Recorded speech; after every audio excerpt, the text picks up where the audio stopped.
Saya baru seumur jagung dan saya belum brand yang besar, tapi kita akan menuju arah brand yang besar. Jadi optimis yang pertama, terus yang kedua jangan melihat kanan kiri. Kalau kita melihat kanan kiri itu capek sendiri. Misalnya, waduh kok SS sampai buat video sebagus itu ya, kita malah jadi kepikiran, waduh kok malah mikir SS.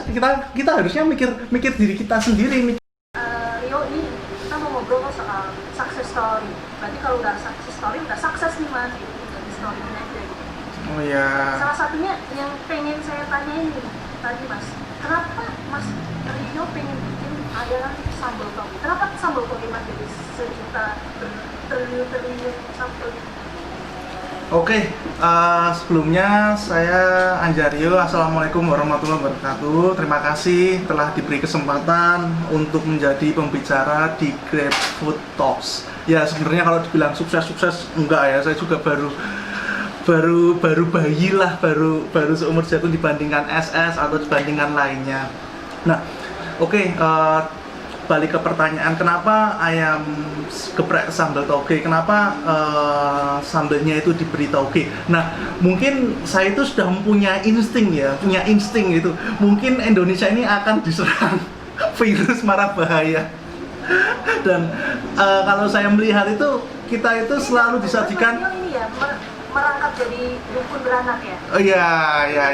Sambil merawang gitu loh. Iya, sambil menerawang ya, itu kan kita kan namanya usaha kan nggak hanya melihat sekarang aja tapi melihat ke depannya. Nah, sebelumnya kan saya karyawan rokok sebenarnya. Saya melihat sebelum saya sampai sambal togenya. Nah, di rokok itu ketika saya harus membocorkan rahasianya meskipun saya bukan kerja di rokok lagi. Nah, di rokok itu semakin bulan, semakin tahun, semakin kesini itu rokok itu peminatnya itu sedikit. Nah, kenapa peminatnya sedikit? Ternyata orang-orang itu sekarang sudah sadar akan kesehatan.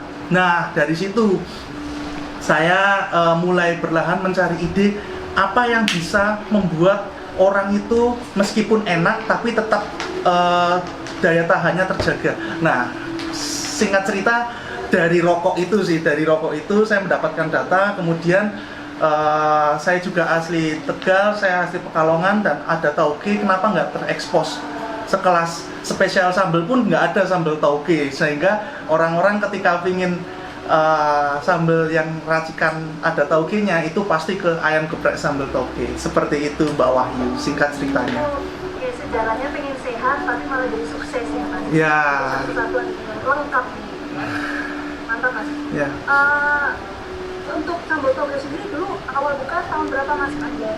Kita buka itu saat saya sudah masih di kerja di rokok itu sekitar 2015 dan baru booming ke atas itu sekitar 2017 pasukan hijau. Nah, dari situ mulai kita makin terekspos dan kita makin diminati banyak khayalak umum seperti itu.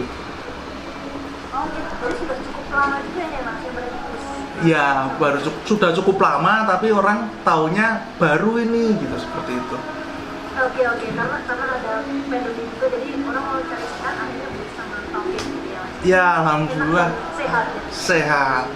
Saat itu juga ada gubernur Jakarta juga menyampaikan kalau mau sehat makan tauge dan brokoli ya. Saat itu kita ekspos terus itu marketingnya taugenya. Ini loh. Lain ya sama Mas Rio ya. Tantang bener-bener challenge banget untuk bagaimana outlet kita tetap survive. Nah, jelas sekali perbedaannya di bulan Mei, di pertengahan Mei itu mulai ada kenaikan di 19 Mei sih tepatnya sih. Mulai ada kenaikan dibandingkan awal Mei yang landai itu omset Grab itu hampir di bawah 500 saat pandemi dan bulan puasa, dan kita juga terus survive. Akhirnya ketika kita melihat kita sudah inovasi, kita sudah memakai frozen food, kita sudah pakai termogun dan lain-lain, tapi kan semua kan ujung-ujungnya bisnis. Nah, ketika itu kita melihat dulu habit dari konsumen. Habit dari konsumen itu adalah dengan adanya pandemi mereka itu work at home, kemudian work from home. Kemudian semuanya itu pasti berdasarkan online. Semua itu pasti kalau mau belanja itu online. Nah, kenapa outlet saya harusnya ramai kayak gitu loh. Kalau dipikir secara logika kan orang-orang pada di rumah aja kayak gitu. Orang mesti kan pada pengen kalau nggak Grab ya GoFood, nah kayak gitu. Tapi kok outlet saya kok malah landai ya, padahal ramai. Kenapa nggak pas work from home malah outlet saya juga ramai kayak gitu loh. Kemudian saya telusuri ternyata dengan adanya corona, dengan adanya virus COVID ini kan berarti kan banyak orang yang dirumahkan. Nah, adaptasinya itu berbeda. Ternyata orang-orang itu dirumahkan, dia butuh makan tapi tidak punya penghasilan yang lebih dibandingkan sebelumnya. Nah, kita mempunyai inovasi yang benar-benar yang harga produksinya itu benar-benar minim. Kemudian kita ikut join yang ongkirnya itu 1.000. Jadi sudah konsumen udah beli produk menunya, itemnya cuma 15.000 dan ongkirnya 1.000. Jadi dari situ kita mulai datanya mulai naik. Seperti itu Mbak Wahyu. Jadi tepatnya itu di tanggal 19 Mei sih. Di tanggal 19 Mei itu kita perlahan naik sampai ke atas kayak gitu. Ini kalau di per outletnya. Oke.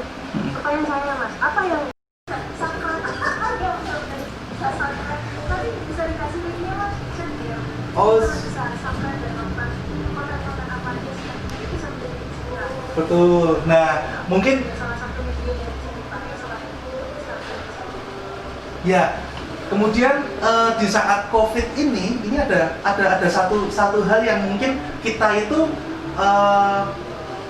nggak yang terlalu berharap banyak, tapi ternyata disupply sama konsumen gitu loh. Jadi ketika COVID, ketika corona, orang itu pengen berlomba-lomba untuk sedekah, kemudian pengen berbagi gitu loh. Nah, saat itu saya membuat konten yang ada pemulung, kemudian ada ibu-ibu yang benar-benar cari makan aja susah. Saat itu saya membuat konten, ayo teman-teman, kalau teman-teman order ayam geprek sambal tauge, berarti teman-teman sudah membantu kaum duafa untuk makan ayam seumur hidup. Nah, itu benar-benar seumur hidup. Jadi kita kasih, kemudian kita buat seperti kayak tadi Mas Jo itu surat cinta, kemudian kita kita beri evidence-nya, kita kasih link di YouTube, kasih link YouTube-nya di profil Instagram kita. Kemudian saat itu orang-orang langsung pada buat story, wah saya sudah membuat saya sudah menyumbang kaum duafa dengan story-storynya seperti itu. Semakin orang juga semakin tahu kalau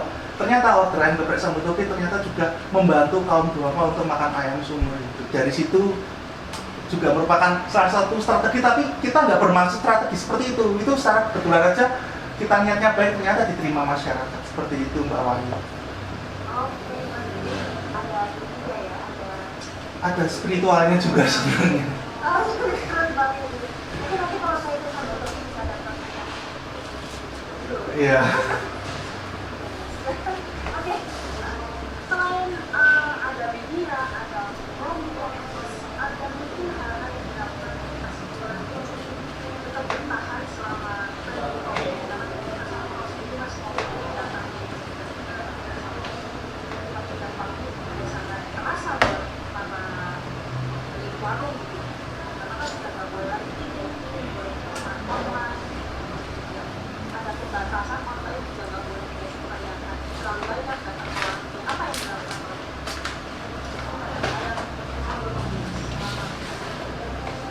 Oke, selama pandemi sebenarnya kita kurang lebih sama seperti yang dilakukan sama spesial sambal dan tadi Mas Jo yang lakukan, itu kita selalu dari kitanya itu selalu melengkapi aparel lah ibaratnya. Kita melengkapi aparel dan menjaga imun agar dari karyawan kita sendiri itu juga tim kita sendiri juga bisa survive kayak gitu loh. Jadi saya bingung nih, siapa yang menguatkan saya? Nggak ada yang nguatin saya. Jadi di satu sisi saya juga harus membuat tim saya itu udah jangan jangan mengeluh, jangan berputus asa. Kita positive thinking dari kitanya sendiri, kita harus selalu bersih, kitanya selalu menjalankan protokol yang ada gitu. Itu juga kita kita expose di media sosial Instagram, kemudian kita juga selalu buat surat cinta, kemudian kita juga sampai dari kita yang satu outlet itu sekitar ada 5 tim, ketika ada sedang turun nih gitu kan, cuma dua tim aja yang jaga di outlet, kemudian yang 3 itu sebar brosur kalau makan tauge itu juga bisa menguatkan imun. Kemudian di tempat kita, tim kita benar-benar aparelnya juga full, jadi kita benar-benar turun juga di jalan. Selain kita juga ada IG ads, kita buat surrounding, kita ngiklan di Instagram, media sosial, tapi kita juga langsung di lapangan kita sebar-sebar di lampu merah, di Pamela yang biasa banyak kerumunan seperti itu. Kalau kita itu makanannya menyehatkan, tapi tidak perlu khawatir, tim kita juga semua itu protokolnya itu sesuai SOP. Nah, dari turun ke lapangan itu saya berinisiatif untuk membantu orang dari situ sih. Jadi semuanya itu let it flow, jadi semuanya itu jalan, dan kita merencanakan ternyata ketika sudah jalan itu diberikan pintu-pintu untuk masuk banyak sekali. Seperti itu Mbak Wahyu. Oke, jadi selama pandemi itu sebenarnya masih banyak peluang ya di pandemi yang sedang pandemi ini ya Mas. Tuh. Bisa meningkatkan kreativitas masing-masing. Iya. Oke, sesuai dengan temanya nih Mas mengenai segmentasi. Untuk segmentasi sendiri, Mas Rio dulu kemarin itu segmentasi dimulai dari bulan apa ya Mas? Dimulai bulan Mei, pertengahan 19 Mei itu terlihat sekali. 19 Mei. Ya, terlihat sekali dari data. Apa yang paling terasa Mas Rio rasakan setelah Mas Rio melakukan segmentasi itu sendiri Mas? Oke. Karena segmentasi kan ini yang benefit yang kita berikan kan banyak nih ya Mas Rio. Iya. Ongkirnya bisa lebih murah, terus kalau promo juga potongannya juga bisa lebih besar dan sebagainya. Nah ini mungkin bisa di-share ke konsep yang lain Mas. Oke, teman-teman. Jadi teman-teman tidak perlu khawatir meskipun ikut segmentase kita dibantu Grab untuk promonya lebih besar, tapi apakah nanti juga untung? Itu pasti untung kok. Jadi kalau teman-teman mau untung itu cari benar-benar supplier itu langsung dari yang utama, bukan langsung di pasar kayak gitu. Kalau saya dulu kan saat pandemi itu kan ayam itu kalau di pasar itu harganya 23.000, tapi saya bisa mendapatkan ayam per kilonya itu 15.000 karena apa? Saya langsung datengin lumbungnya kayak gitu loh. Jadi tidak dari tangan kedua, tangan ketiga. Kalau teman-teman kalau misalnya belanja bahan baku di tangan kedua, tangan ketiga, itu untungnya kan jadi makin menipis ke kita. Nah, itu dulu yang perlu kita lakukan. Kita harus benar-benar memilah supplier mana yang itu tuh tangan kedua, tangan ketiga, itu benar-benar kita hilangkan dan kita harus cari lumbungnya. Dan ketika kita sudah mendapatkan lumbungnya, itu kita ketika promo inovasi apapun dengan harga yang terjangkau dan kita mengeluarkan potongan untuk Grab pun juga tidak terlalu bermasalah dan kita akan tetap profit. Itu sih kuncinya, kita mencari lumbung suppliernya, jangan sampai ke tangan kedua, tangan ketiga. Oke, jadi menentukan ini dulu ujungnya gitu ya Mas. Ujungnya, betul. Iya, jadi bisa dapat harga murah, otomatis juga tidak akan mempengaruhi keuntungan apalagi harga makanan. Begitu ya Mas. Iya, Mbak Wahyu. Saya penasaran juga nih Mas Rio, selama join dengan Grab, dulu begitu Mas Rio buka ayam sambal toge, apakah dulu langsung join dengan Grab? Kenapa sempat full dine-in atau offline aja Mas Rio? Oke, jadi dulu awal saya buka ayam geprek sambal toge, karena saya itu kan dulu kan sebagai kerja kantoran kayak gitu, saya pasti otomatis belum punya dana besar untuk menyewa outlet, kayak gitu loh. Dulu kita nggak punya dana besar untuk menyewa outlet dan karyawan saat itu. Nah, jadi saat itu dengan saya join Grab dan GoFood, itu GrabFood lebih tepatnya itu pasarnya itu lebih luas. Kalau dulu saya hanya berdasarkan BBM, kemudian SMS, kemudian hanya teman-teman kantor kayak gitu. Mungkin hanya sejangkauan orang-orang yang kita kenal aja. Nah, saat saya langsung join GrabFood itu tanjakannya itu benar-benar langsung saya pertama itu nggak langsung outlet, tapi pertama itu di food court. Jadi kita tidak perlu membeli meja kursi, jadi sudah disediakan dari food courtnya. Dari situ sih, jadi semua itu berdasarkan proses dari rumah, kemudian ke food court, kemudian sekarang ada outlet 5 alhamdulillah di Jogja. Mantap ya Mas, jadi kita berharap juga GrabFood bersama dengan Medun bisa berkembang bersama-sama lah, karena GrabFood juga di sini niatnya selalu ingin membantu merchant lah biar kita berkembang lebih baik ke depannya. Ya. Mas Rio, mungkin ada tantangan yang dihadapi nggak Mas selama pandemi ini, atau mungkin ada perbedaan yang drastis sebelum sama setelah pandemi COVID di Indonesia? Oke, terima kasih pertanyaannya Mbak Wahyu. Jadi tantangan yang benar-benar yang saya hadapi saat pandemi ini benar-benar luar biasa ya, benar-benar luar biasa. Jadi benar-benar luar biasa.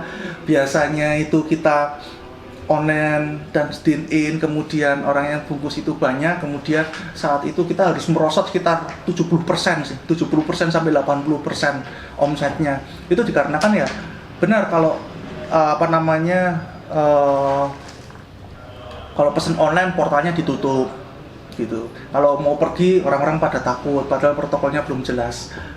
Nah, tapi di saat itu juga saya berpikir, kalau saya mengeluh misalnya, banyak yang menguatkan saya, karyawan-karyawan saya, nggak apa-apa Mas, namanya juga usaha, semua ini juga pasti turun.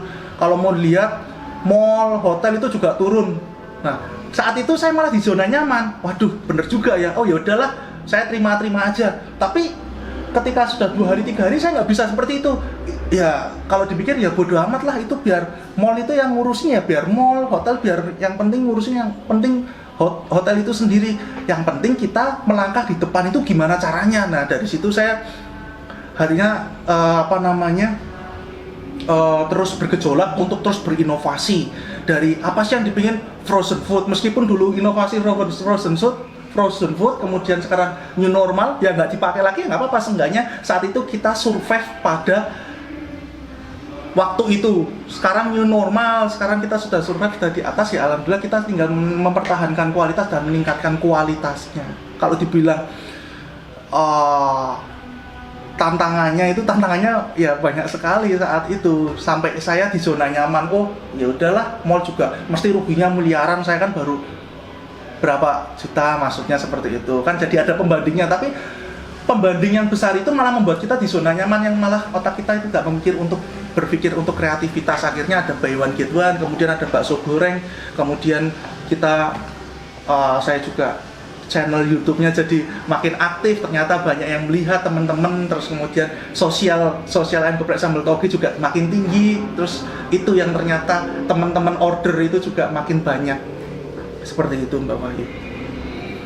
Oke, mantap banget inspirasi dan sharingnya Mas Rio, karena ya semua warung pasti merasakan dampak COVID-19 ini lah, mungkin nggak cuma food and beverage, tapi mungkin hampir semua bisnis terdampak sama.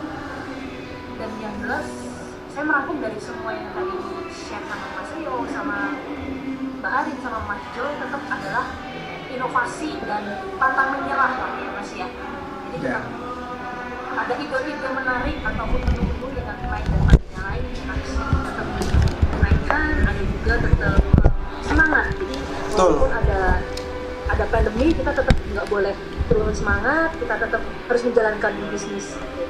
Seperti itu. Ada berapa karyawan di warung sambal toge Mas?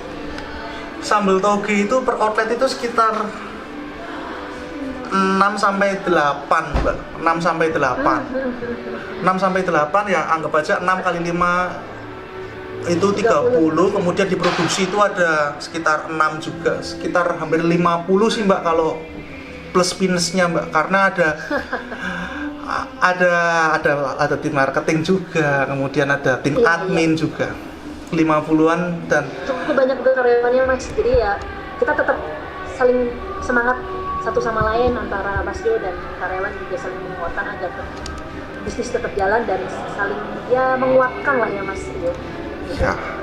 Terakhir Mas Rio, mungkin ada saran atau tips and trick yang bisa di-share ke para mitra grassroots yang telah hadir di sore ini.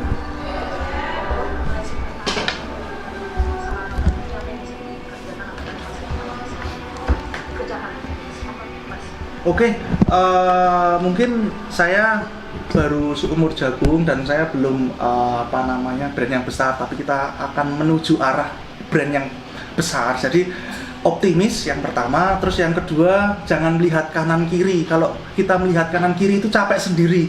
Misalnya, waduh, kok SS sampai buat video sebagus itu ya, kita malah jadi kepikiran, waduh kok malah mikir SS, kita harusnya mikir diri kita sendiri, mikir tim kita sendiri kayak gitu loh. Jadi saran saya tetap fokus pada kita sendiri, kenali kita sendiri, kenali hal-hal yang unik untuk kita sendiri, dan jangan lihat kanan kiri, jangan melihat orang yang anggap aja misalnya ada salah satu bakri itu minusnya itu sampai triliunan. Wah, jangan seperti itu. Nah, dengan kita melihat masalah orang yang makin besar itu akan membuat kita itu malah nyaman, malah kita itu nggak bergerak. Jadi ya balik lagi, kita fokus sama kita sendiri, kita terus berinovasi dan terus berjalan. Itu aja sih, Mbak. Terima kasih ya, Mas Rio atas sharingnya, menarik banget, dan kita bisa mendapatkan inspirasi yang sangat positif bahwa ya ternyata banyak hal yang bisa kita kerjakan selama pandemi. Thank you Mas Rio atas waktunya. Maaf Mas kalau tidak terlalu lama. Gak apa-apa Mbak Wahyu, terima kasih teman-teman, tetap semangat. Assalamualaikum warahmatullahi wabarakatuh. Waalaikumsalam. Oke, Bapak Ibu sekalian yang masih hadir di sore ini, untuk semua sesi alhamdulillah sudah semuanya. Halo guys. Mas Jo dari Kultur Kopi, Mbak Arin dari Warung Spesial Sambal, dan Mas Rio dari Ayam Sambal Kopi. Halo guys. Terima kasih. Demikian Hari ini sudah menyempatkan sharing saya bersama Grab Talks di hari ini. Untuk para merchant yang Bapak Ibu yang sudah semoga bermanfaat. Jangan lupa saya subscribe. juga ucapkan terima kasih banyak atas